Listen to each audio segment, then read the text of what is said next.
ఎప్పుడు every year దర్శనానికి వస్తూ ఉంటాం జనరల్గా. ఈసారి కూడా రావడం జరిగింది. బాబుది పిక్చర్ స్టార్ట్ అవుతుంది 24 నుంచి. దాని నుంచి దేవుడు ఆశీర్వాదం కోసం వచ్చాము. అందరికీ బాగుండాలని మనస్ఫూర్తిగా భగవంతుడు కోరుకుంటున్నాను. ఇప్పుడు నాకు నడుస్తుంది Devara and game changer 2 films, అలాగే కళ్యాణ్ రామ్ది ఒకటి, అలాగే నేను హీరోగా చేస్తున్నా ఒకటి. ఇలా 4 ఫిలిమ్స్ రన్నింగ్లో ఉన్నాయి ప్రస్తుతానికి. సార్ బాబు హీరోగా నటిస్తున్నారు కదా సార్, ఎవరు సార్ డైరెక్టర్? అది ప్రదీప్ అద్వైత్ అని చెప్పేసి.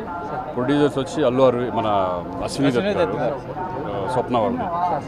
కల్కి తర్వాత మళ్ళీ ఇప్పుడు 24 నుంచి స్టార్ట్ అయిపోతుంది అది. అలాగే వృషభ అనే ఫిలిం మోహన్ లాల్ అండ్ రోషన్, ఈ 2 ఫిలిమ్స్ జరుగుతున్నాయి ప్రస్తుతానికి.